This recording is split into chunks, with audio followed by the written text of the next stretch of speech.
Oasis Audio presents The Mystery at the Crooked House by Gertrude Chandler Warner, read for you by Aimee, Lilly, and engineered by Dirk Gowans.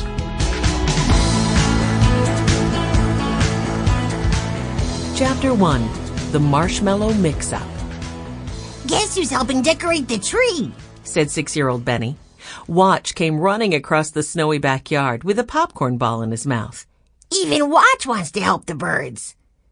12-year-old Jessie was hanging a string of cranberries from the branches of a pine tree. She turned and smiled at their little dog. Watch knows it's hard for birds to find food in the winter. Everything is frozen and covered with snow at this time of year, added 10-year-old Violet, as she tightened the purple scarf around her neck.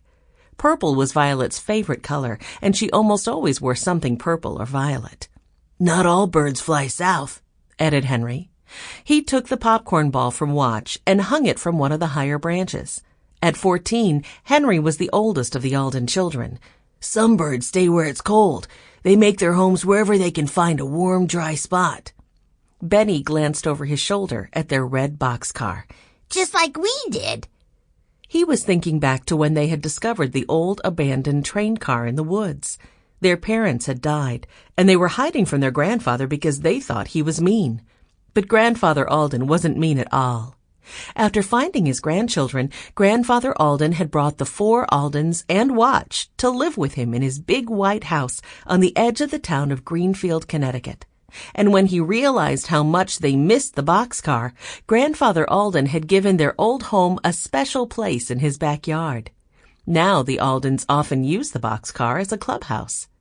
Jessie stepped back to admire their tree.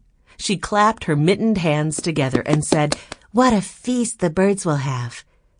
Violet went over and stood beside her older sister.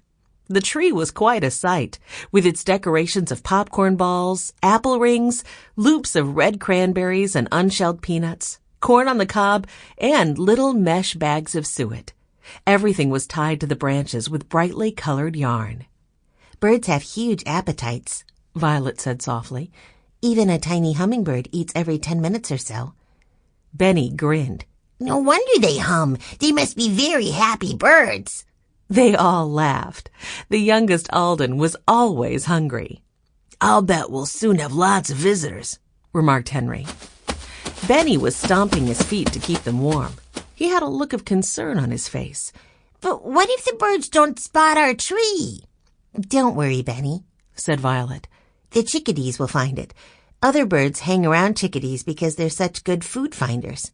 "Just like we're good clue finders," said Benny. And his brother and sisters nodded in agreement. The Aldens loved mysteries, and together they'd managed to solve quite a few. "But are you sure the chickadees will find our tree?" Benny asked. "Maybe we should leave an invitation for them," suggested Henry, hiding a smile. He knelt down and began to write in the snow. When he was finished, he got up and brushed the snow from his pant legs. "I know what that says," Benny announced proudly. The youngest Alden always enjoyed a chance to show his older brother and sisters that he was learning how to read. "It says, 'Welcome, birds.'" Violet stooped down and added something to Henry's invitation. "And bring all your friends." "That should really do the trick," said Benny. Jessie was staring down at the writing in the snow. "A person's handwriting is supposed to show some interesting things," she said. "Like what?"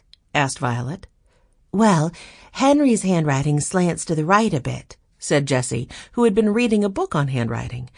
"That's supposed to show he's a very friendly person, and he's careful with each letter.